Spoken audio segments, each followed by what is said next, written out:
baptism. Ayan no, napakalinaw oh. Ayan no. Onoma, name, figuratively, hindi literally. Kaya nga dito sa baba, in Jesus' name, therefore, is not a religious formula. Not a religious formula, kapatid. Hindi yan formula para gawin mo sa isang ritual, specifically sa pagbinyag. Hindi. Kaya wag mong ipilit, Sa bro. mga Wag mong authority ba? ipilit. Authority yung kapangyarihan na ginawa yan ng mga apostol galing kay Kristo. Ang question, anong pamamaraan ang inutos ni Kristo?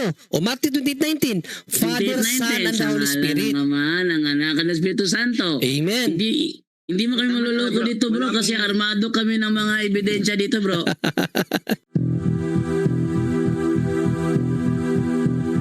Dahil sa katotohanang ipinapangaral ng Santa Iglesia Katolika na hindi maitanggi ng mga protestante sa lungatang aral at bahayag ng mga pastor,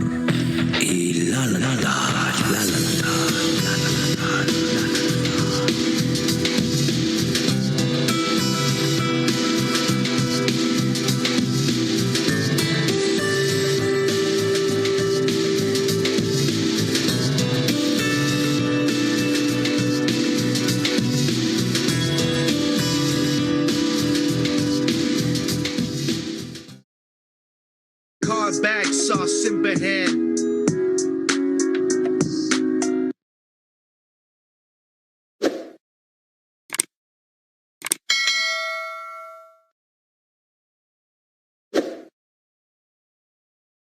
Tanong lang ako tungkol sa baptism. Sa? Baptism, bro, baptism. Sige, go ahead, baptism. Yung sa Matthew 28:19, bro, ba? Di ba sabi doon na in the name of the Father, Son, and Holy Spirit? Pero yung fulfillment doon sa Acts 2:38, in the name of Jesus Christ. Ano yun ba? Tama ba yun? Saan ba to? Ayun. Sige, go ahead. In the name of? Ano ba? In the name of Jesus Christ sa Acts 2:38. Feedback lagi. Pag-isagot ba doon, Ray? Yes, isa talaga yan sa fallacy statement ng mga protestante, bro. Yung sinabing ang fulfillment sa Matthew 28:19, bakit hindi pa fulfillment yun? Hindi pa ba? Tandaan mo, ano ba ang theology sa Matthew 28:19 sa pagkakaala mo, bro? Great Commission or great tawag nito, great prophecy. Prophecy. Great Commission o Great Great Prophecy? Commission yun, hindi prophecy yun. Commission yun. Ano ba ano ang commission? Utos o hindi utos? Sa pagkabasa ko, bro, sa Matthew 28:19, utos yun. Utos yan. Utos yan. Hindi yan prophecy. Bakit kailangan pang i-fulfill kung utos na yun? Magawa mo? So yung sinasabi nila na yung fulfillment ng Matthew 19 is Acts 2:38, mali yun. Fallacy yun. Informal fallacy. I think sa term na Di ba? Basahin natin ng Matthew 28:19 ha. Basahin ko ang 28:19. Paano maging kinakailangan pa ng fulfillment to? Iutos na to gagawin na lang nila Pinapagawa na to ni Kristo. No need na tong i-fulfill pa. Basahin ko ha. Kaya't humayo kayo, pinapahayo na sila. Gawin ninyong alagad ko ang mga tao sa lahat ng mga bansa. Bautismohan niyo sila sa pangalan ng Ama, Anak at ng Espiritu Santo. Turuan niyo silang sumunod sa lahat ng inuutos ko sa inyo. Pinapaturo na pinapagawa na Pinapagawa na yung pagbibinyag. Paanong paraan?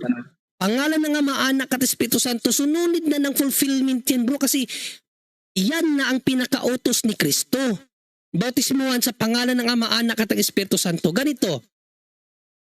Ginagamit nila yung Acts 2:38-39 na sinabi ni Pedro, repent and be baptized in the name of Christ. So sasabihin din nila, so yun ang katuparan.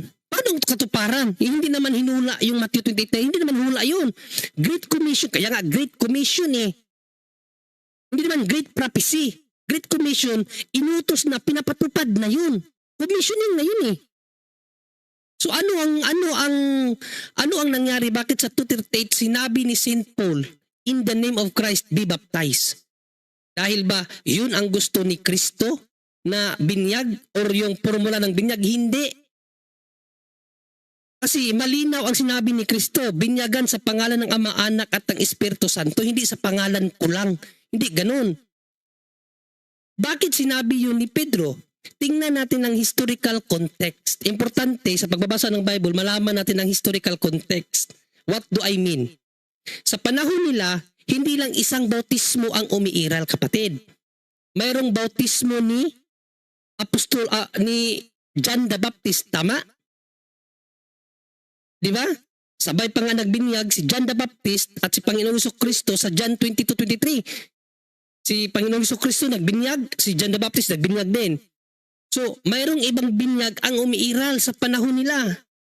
So, ano ang point ni Peter doon sa Acts 2:38, the be baptized in the name of Christ? Para ba gamitin bilang formula? Hindi. Kasi ang formula malinaw, iniutos na ang formula. Bautismohan sa pangalan ng Ama, Anak at ng Espiritu Santo. So, ano ang point ni St. Peter sa Acts 2:38? To distinguish the baptism of Christ sa baptism ni John the Baptist. Para mabigyan ng distinction ang baptismo na ginagawa ni Juan at ang bautismo na ginagawa ni Panginoong Jesucristo. Actually, sa Acts 9:19, 1-5, bro, ang mga nabinyagan sa pangalan ni Juan ay pinabinyagan uli sa pangalan ni Kristo. Ibig sabihin, yung mga nabinyagan sa pamamaraan ni Juan, pinabinyagan uli sa pamamaraan ni Kristo. O basahin natin na Acts 19, 1-5. Ano ang sinabi dito ni San Lucas na nagsulat ng gawa? Habang nasa Corinto si Apolos, inahak naman ni Pablo ang iba't ibang dako ng lalawigan hanggang sa siya'y makarating sa Efeso. May natagpuan siya roon na ilang alagad at sila'y tinanong niya, tinanggap ba ninyo ang Espiritu Santo nang kayo'y sumampalataya? Hindi po, hindi namin naririnig na may Espiritu Santo pala, tugon nila. Kung gayon, anong uri ng bautismo ang tinanggap ninyo? Tanong niya, bautismo ni Juan. Tugon nila. So ang mga nakausap ni St. Paul, the bautismohan sa bautismo ni Juan. Pero doesn't mean si Juan gumagamit ng I baptize you in my name. Hindi ganon. Bautismo ni Juan, ibig sabihin sa pamamaraan ni Juan. Hindi necessarily na kapag bautismo ni Juan, pangalan ni Juan ang ginagamit. Mali po yun, kapatid. Okay? So anong nangyari sa sumunod na talata? Kaya't sinabi ni Pablo, binautismuhan ni Juan ang mga nagsisisi at tumalikod sa kasalanan. Ipinangaral niya sa mga Israelita na sila'y sumampalataya kay Jesus ang dumarating na kasunod niya. Nang marinig niya iyon, nagpabautismo sila sa pangalan ni Jesus. Ibig sabihin, mayroon palang talagang ibang uri ng bautismo ang umiiral sa panahon nila. Kapag sinabing ibang uri ng bautismo, hindi ibig sabihin may ibang uri ng bautismo gamit ang kanilang pangalan like ni Juan. Diba? Sabi sa 3, binautismuhan sila sa pangalan ni Juan. Pero doesn't mean na binautismuhan sila gamit talaga yung pangalan ni Juan. Meaning yung pamamaraan ni Juan.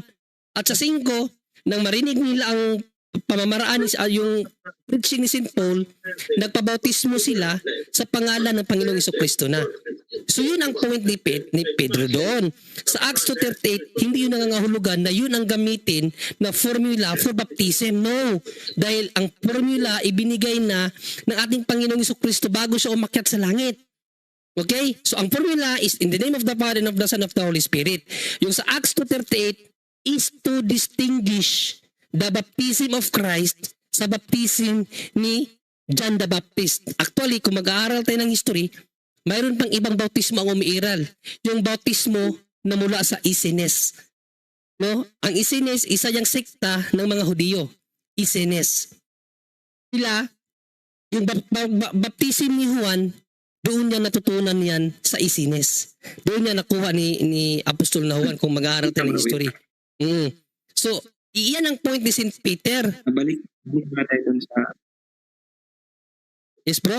Sige pa. Wait lang. Balik na tayo dun sa word na fulfillment. Gani, bro. Oh. Di ba yung fulfillment bro, ang meaning niyan is completing or carrying out what was promised, prophesied, or commanded. Yes, fulfillment eh. Ang point kasi ng mga ano diyan ng mga Commanded. ang point ng mga ano bro, ang point ng mga protestante, ba't nila ginagamit yung fulfillment? Yung Matthew 28:19 para sa kanila prophecy pa yun. Hindi pa yun fulfillment. Hindi, bro. Prophecy pa. Wait lang, Tapos, wait lang, bro. Di ha? ba? Command bro, command sa mga Protestant, I think di prophecy yun, command yun sa kanila. Oh, may nakadebate ako na prophecy pa daw yung Matthew 28:19. Yan ang reason niya sa akin. Prophecy pa yun. Tapos ang fulfillment, Acts 2:38. Yan ang reason niya sa akin. Sabi ko, hindi yan prophecy. Bakit? Kung mag-aaral ka sa theology, ang sabi sa theology, Great Commission na yan, commissioning na. Ibig sabihin, pinapagawa na. Pinapagawa na sa mga apostol. Yung pamamaraan. Yun ang pamamaraan na gusto ni Panginoon Jesucristo. Ipinapagawa na sa kanila. Nakuha mo? Pero sa tanong ko kasi, yung fulfillment dyan, in terms sa command bro, command. Kung sa fulfillment in terms of command, yun na yun. Ang akala ko kasi, yung tanong mo is parehas dun sa tanong sa nakadebate ko na prophecy pa daw. Hindi ba? Hindi pala. So, Kaya may mas yes. yes, yung fulfillment na. tanong ko- Kung sa baga, yun na yung gagawin ng mga apostol dapat talaga na Yes. formula. Hindi na yung Acts 2:38. Kasi yung Acts 2:38 kasi para lang ma-distinguish ang binyag ni Kristo sa iba pang binyag na umiiral sa panahon nila. Yun po ang historical context noon. At kung susundan natin, mayroon ako nakadebate dyan bro. Bro, I think Matthew 28:19, I think command pa yan bro. Command nga, kaya nga commission eh. Command. Command. Oo, iniutos na. Pero yung Gagawin na lang ng mga apostol yan. Hindi yung nag-aantay pa sila kung ano yung meaning talaga noon. No, hindi yun na yun mismo talaga. Ang Matthew 28:19. Tapos may nakalaban nga ako gamit yung Acts 2:38-39. Sabi ko sa kanya, Wait lang bro. sige. Wait lang. May ano kasi ako bro. May nakita ako na reference dun sa ang tawag nito. Wait lang ha. So,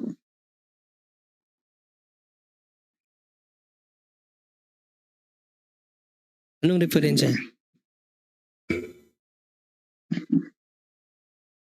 Britannica Encyclopedia. Anong sabi? Dito sa Britannica Encyclopedia Volume 3, page 82. Ingon diri bro, sabi dito, everywhere in the oldest sources, it states that baptism took place in the name of Jesus Christ. Another reference. Kay Kini Encyclopedia of Religion, page 53. The early church always baptized in the name of the Lord Jesus until development of Trinity doctrine in the 2nd century. Yes. Another bro, Catholic Encyclopedia. Yes. Volume 2, page Alam ko na yan bro. 263. Actually sa debate ko, ginamit ko yan, pinaliwanag ko yan. Pinaliwanag ko na yan sa debate ko kapatid, sa debate ko about baptism. Kung yung name of the yung formula of the baptism, ginamit ko talaga na arguments. Sa early church, mayroon talagang gumagamit ng in the name of Christ. In the name of Christ. Mayroon talagang gumagamit. Bakit? Mayroong mga may mga Kristiyano nung una na niliteral yung sinabi ni Paul at sinabi ni St. Peter sa Acts 2:38 at Acts 19. Niliteral ng ibang Kristiyano yan. Kaya ginawa yan ng ibang Kristiyano sa first century. Question. Yun ba talaga ang pinapagawa ng Panginoong Jesucristo? Hindi. Para sa akin bro, oo. Makinig ka muna. Kaya nga dito sa Didache, nagbigay instruction ang mga apostol regarding sa baptism. Nagbigay sila ng instruction. O anong sinabi dito sa instruction of rituals? Concerning baptism, sa Didache, page 9, ang sabi dito, sa article instructions for rituals. No, paragraph 7, anong sabi dito? Concerning baptism. Kasi sa early church, mayroon talagang kalituhan about sa baptism kasi may nangangaral talaga na gamit lang ang pangalan ni Kristo. Actually, biblical din yan. Mamaya, babasahin natin sa Biblia. Pero sa mga apostol, yan bang pamamaraan nila? No. Dito sa Didache, itong Didache, pinaniniwalaan to both Catholics and Protestant scholars believe that ito is sulat to ng mga apostol na hindi na naisali sa Bible. Kasi late na to nakita. Mga apostol, bro, Jesus name? Ha? Mga apostol ba? Jesus name lahat ba? Hindi nga. Pinaliwanag ko na kaganina kung bakit sinabi nila yung Jesus name. Hindi yun ang formula. May mga gumamit ng in Jesus name, niliteral nila ang explanation ng mga apostol. Pero yung mga apostol, hindi sila nagbinya gamit ang Jesus name. Gawa nga nito, rituals, ito is ano to? Ang Didache, ano ba ang Didache? Babasahin ko muna ano ang Didache. The Didache was a first century manual of sorts for the Christian church. It was contemporary with the Book of Revelation. Contemporary, so kapanahon to siya sa Book of Revelation. And purports to have been written by the 12 original apostles of Jesus Christ. Ang nagsulat nito mga apostolis. Late lang to nakita kaya hindi na nasali sa Bible. Late na to nakita. By the 12 original apostles of Jesus Christ to Gentile Christian. As a quick tutorial of instruction for conduct and practices. So ito ang Didache, mga apostol ang nagsulat nito. Both Catholic and Protestant scholars and theologians believe that this this kind of tutorial or instruction is galing talaga to sa mga apostol. So ano ang sinabi dito sa page 9? Article instructions of rituals, page paragraph 7. Oh, ano ang itinuro ng mga apostol? Apostol ang nagsulat nito, babasahin ko. Concerning baptism, after you have reviewed all these things, baptize this way. O anong sabi dito? Baptize into the name of the Father and of the Son and of the Holy Spirit in running water. But if you have no running water, baptize into other water. And if you cannot do so in cold water, do so in warm. If you do not even have this, pour water, kaya nga yung pouring pwede yung pouring sa binyag. Yung mga protestante ngayon, lubog lang. Pero dito, may pagpupur talaga yung pouring. No? Pour water 3 times over the head into the name of the Father and the Son and the Holy Spirit. Before the baptism, however, let the baptizer the one to be baptized, and whoever else can fast, but at the least the person being baptized must fast 1 or 2 days before. Instruction niya ng mga apostol. Apostol ang nagsulat nito. Sila ang nag-instruct nito sa mga Gentiles Christian kung paano gawin ang baptism. Kasi historically speaking, may mga Kristiyano talaga na naturuan na niliteral ang sinabi ng mga apostol na baptize in the name of Christ, kaya nagbaptize sila in the name of Christ. Ito yan. Kaya nga sa Catholic Encyclopedia mababasa natin yan na may mga gumawa ng rituals gamit ang pangalan ni Kristo. But the question, yun ba talaga ang dapat sundin? No. Dahil malinaw ang sabi ni Kristo, baptize in the name of the Father and of the Son and of the Holy Spirit. Ano bang sinabi ni Panginoon ni Apostol na Juan? Kapag ang nagsasabi na iniibig niya ang Diyos. Makinig ka muna bro. Ang sabi niya Apostol na Juan, unang Juan, second John yata or first John chapter 3, verse 2 yata yun. Anong sinabi ni St. John? Ang sino man nagsasabi iniibig niya ang Panginoon, pero hindi sumusunod sa utos ay sinungaling. So kahit pananampalataya kay Kristo, hindi ka naman sumunod sa utos ni Kristo. Ano ba ang utos ni Kristo regarding baptism? Baptize in the name of the Father and of the Son and of the Holy Spirit. Yes, totoo yung sinabi mo na history. Alam ko yan. Mayroon talagang gumagamit ng mga Christian dati in the name of Christ. Even in the Bible, mayroon yan. No, in Acts 8, may gumamit yan sa Acts 8. O basahin natin na ang nangyari, Acts 8 gumamit sa pangalan ni Kristo, walang Holy Spirit na dumating. O basahin natin na Acts 8 verse 14 to 17. Anong nangyari? Basahin ko sa Magandang Balita Biblia. Nang mabalitaan ng mga apostol sa Jerusalem na tinanggap ng mga Samaritano ang salita ng Diyos, itinugo nila roon si Pedro at Juan. Pagdating doon, ipinanalangin ng dalawang apostol ang mga Samaritano upang sila'y tumanggap din ng Espiritu Santo. Bakit? Bakit walang Espiritu Santo? Sapagkat hindi pa ito bumababa sa kanila, sa kanino man sa kanila. Sila'y nabautismuhan pa lamang sa pangalan ng Panginoong Hesus. So, meron talagang gumagawa niyan. Biblical yan at historical yan. Ha? Nagbabautismo dyan, bro? Sino bang nagbautismo dyan sa taong yan? Yung mga Kristiyano na hindi apostol. Binotismuhan nila yung mga na-convert. Di ba? Tinanggap nila yung salita ng Diyos. Binotismuhan nila. Pero walang Espiritu Santo. Bakit? Ang ginamit, May mga pangalan Kristiyano ng Kristo.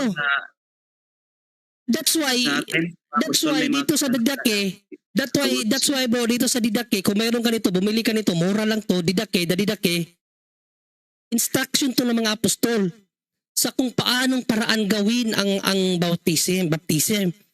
In-instruct nila to. Bakit? Mayroon kasing gumagawa na hindi ayon sa turo ni Kristo. Normal, natural yan. Kasi mayroon talagang mga lumalabag sa utos ng mga apostol. Basahin mo yung 2 Timothy, sulat ni Pablo kay Timothy. Di ba? Pinaiwas sa mga taong ito kasi sinasalungat nila ang mga turo namin. Isa dyan yung baptism. Okay na ko sa bro. Next question, bro, nako. Oh. Okay. Next question ko, bro. Yung bang gospel, bro, same story or testimony ba yan? Ang Yung for gospel, what you mean? Ang gospel ay? Mark, Luke, dyan.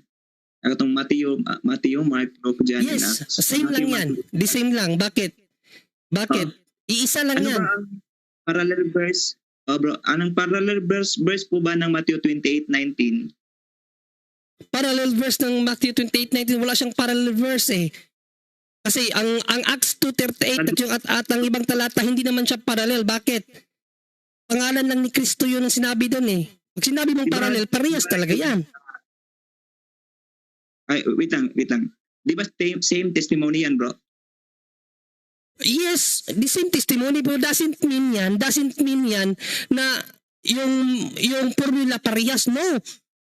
Diyan ka nagkakamali. Kinakailangan Bro, nga Di ba ang sabi doon, baptizing them in the name? wait lang, parang na-sense ko yata na kinukontra mo na ako. So you mean, magtanong muna ako sa'yo. Wait lang. Makinig ka muna sa akin, ako muna magtanong sa'yo. So ibig mo bang sabihin, gagawin natin yung bautismo sa pangalan ni Kristo dahil nabasa natin na binyagan sa pangalan ni Kristo? Dahil yun ba ang point mo? Na kapag nabasa, kinakailangan gawin. Talaga? So kinakailangan natin gawin dahil nabasa na bautismo sa pangalan ni Kristo. Yun ba ang point mo? I-ano ko lang, i-clarify ko lang. Tama ba ako sa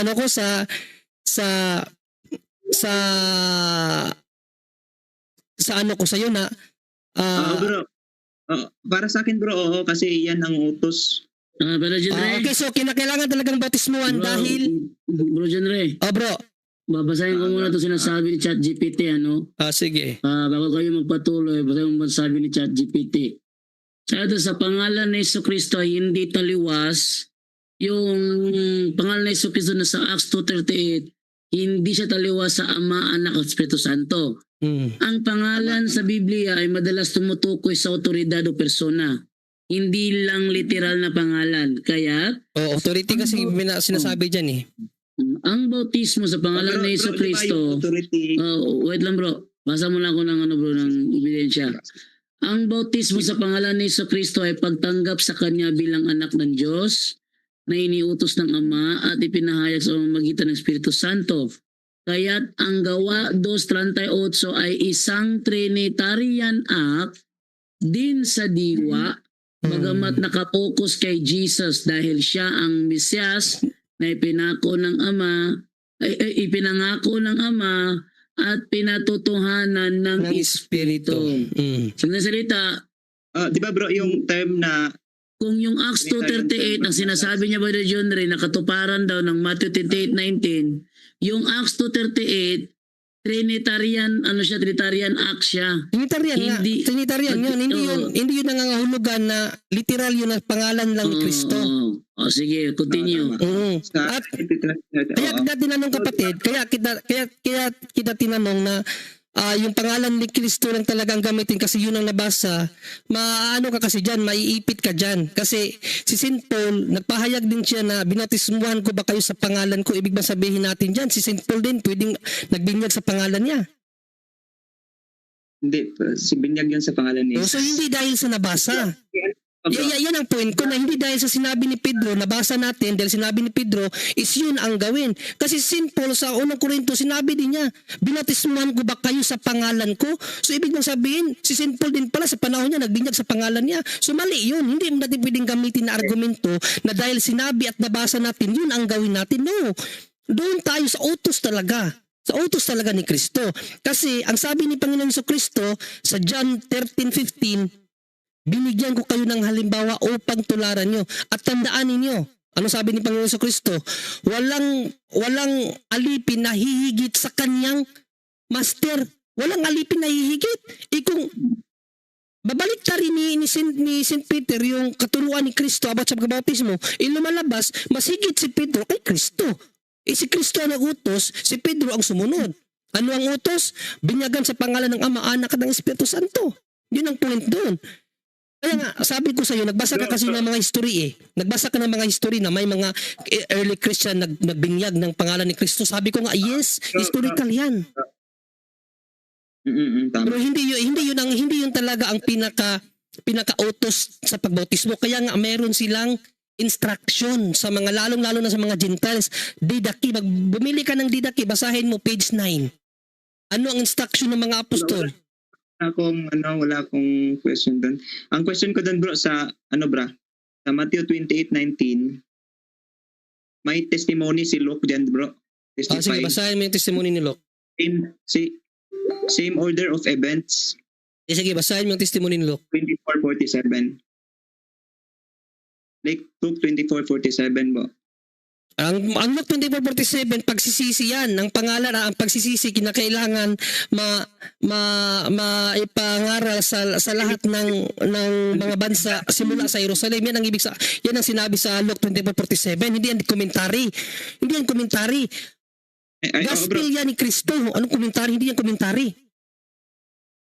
Hindi bro. Pero when I say parallel verse bro, same testimony. Hindi siya parallel kasi ang pagsisisi ang inano dyan Pagsisisi ang sa Mateo, sa Luke 24:47, pagsisisi yan. Babasahin ko babasahin natin Luke 24:47. Anong nakalagay dito?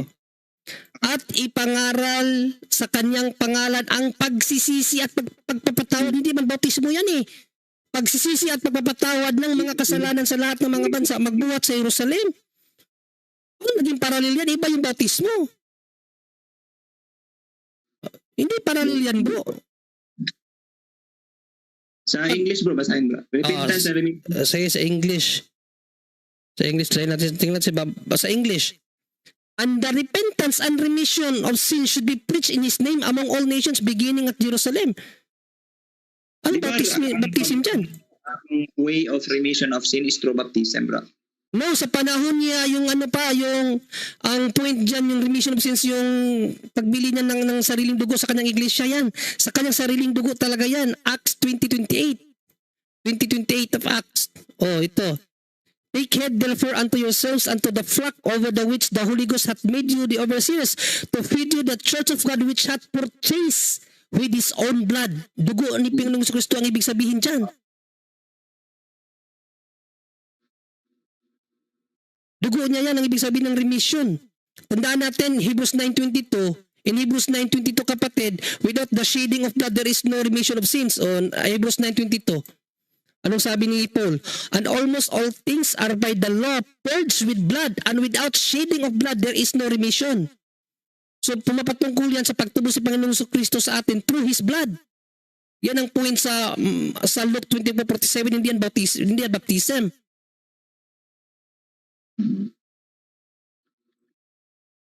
So, yung ano bro, balik tayo doon sa Matthew 28:19. Yun na nga yun, bro. Yung argument dyan. In the name, singular. Meaning yung tatlong roles or titles na yan, tumutukoy sa isang singular name.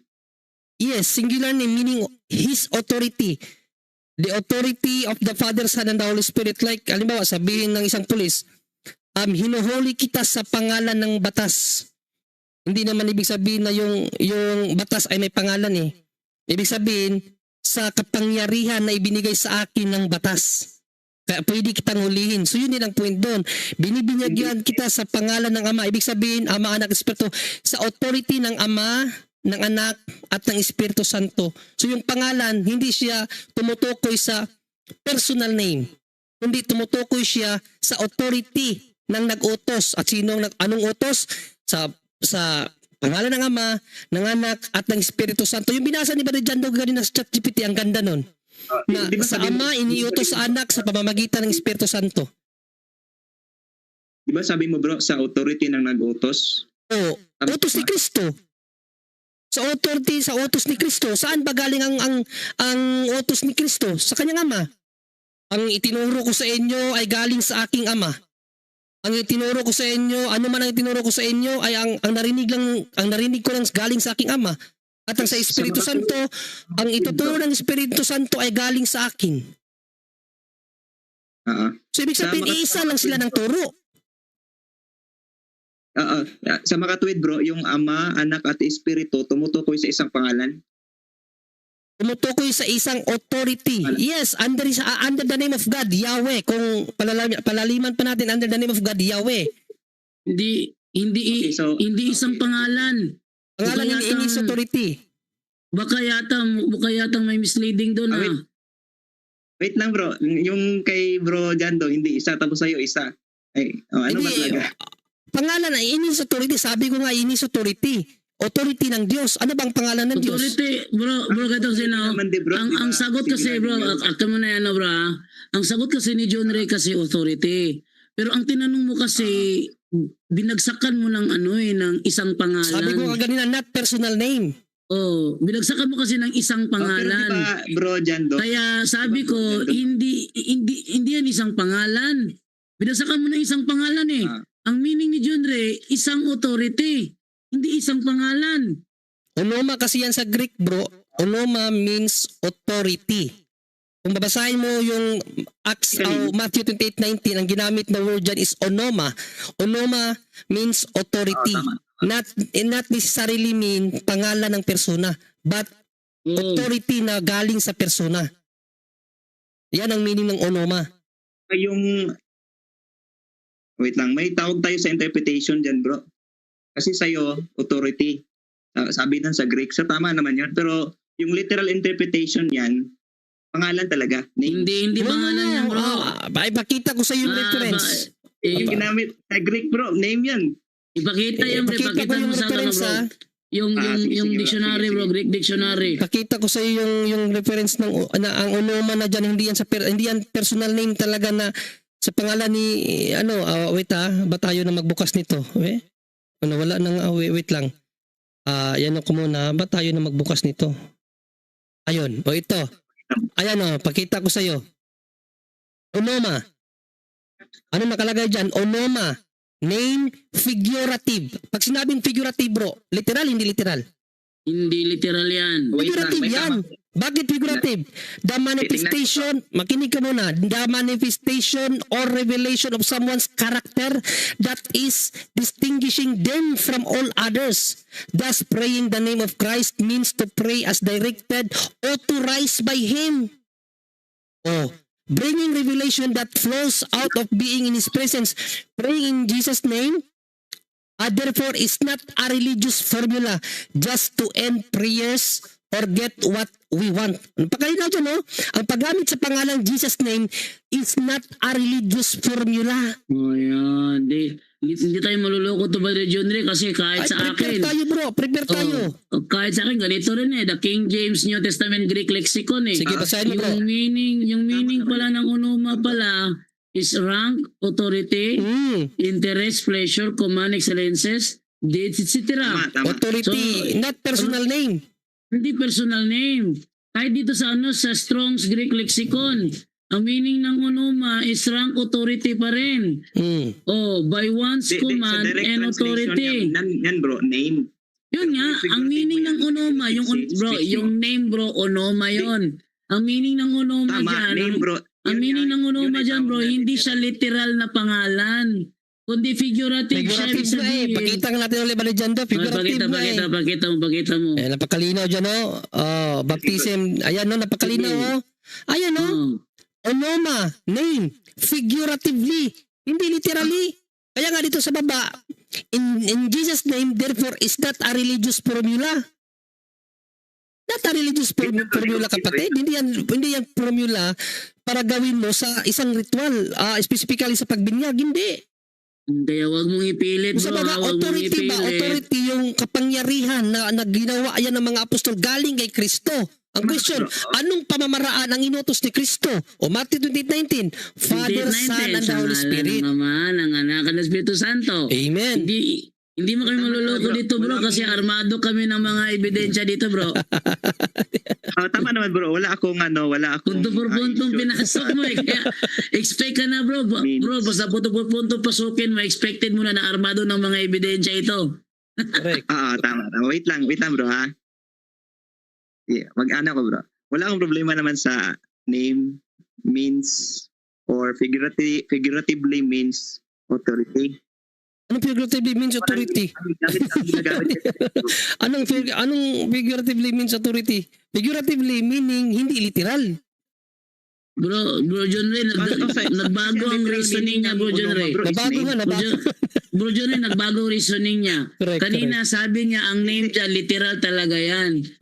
Inilabas mo yung ebidensya mo, sabi naman niya, wala akong problema dyan. Hindi bro, wait lang. Nagka-problema na ngayon. When I say literal bro, doon mismo sa binabasa natin. Ayun na nga, literal nga. talaga. Hindi nga literal bro eh. Figurative nga bro eh, figurative.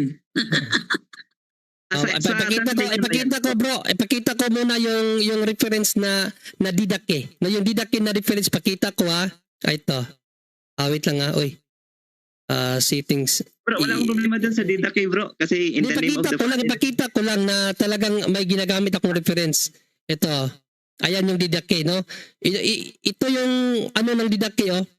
Yung front niya. Pakita ko muna yung front niya. Ano nakalagay dyan bro? Ito yung Literal front, o figurative? The didake. Hindi kung ano yung utos ng mga apostol talaga. Didake. Ano ba yung didake? Basahin natin what is didake. Didake, ayan oh, sabi diyan no. Was a first century manual of sorts for the Christian church. It was contemporary with the book of Revelation. So kapanahon to siya ng Revelation. And purports to have been written by the 12 original apostles. Sino nagsulat? 12 original apostles of Jesus Christ to Gentile Christian churches as a quick tutorial of instruction for conduct and practices. O anong sinabi nila pagdating sa baptism? Ano ang utos nila? Ayan o. Sa number 7, concerning baptism, after you have reviewed all the things, baptize this way. Baptize into the name of the Father and of the Son and of the Holy Spirit. Yan ang utos ng mga apostoles. Nakasulat yan. Historical yan. Kapatid. So ano sabi diyan bro? Literal o figurative? Ito literal to na in the name of the Father, Son of and the Holy Spirit na nagawin. Pero yung name, figurative yun. Hindi yung pangalan. O yung kapatid. Yung name kasi na ginamit dun sa Matthew 28:19. Literal na name. Onoma. Pero kung paano literal? Ano ba naman to? Ay, literal, anong literal? Ay, figurative na eh. Sabi babasahin, tanungin kita. Balik. Sabi dito, sa concordance yan na, strong concordance. Alam mo yung strong concordance? Papakita ko kayo yung strong concordance ko dito. Ganito kalaki yung strong concordance bro.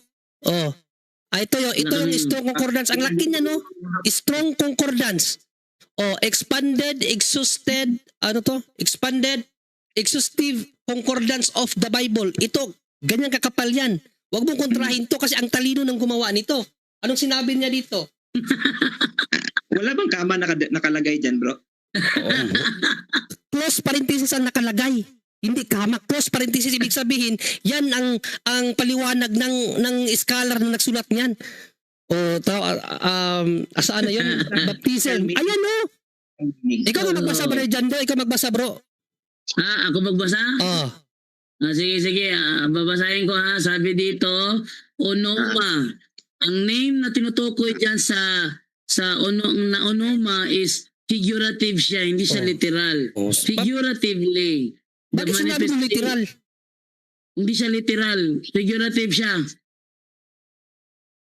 Ano bro? Sa ano ba yan? Tama ba to na figuratively? Tama to, mali to. Tama yan bro, John. Hindi, siya ang tanongin natin. Siya. Sige, siya. Tama ba to bro o mali to? Tama naman bro. Bakit sinabi mo ganun ng literal? Hindi pwede literal ang figurative. Hindi, kinontra mo na sarili mo bro.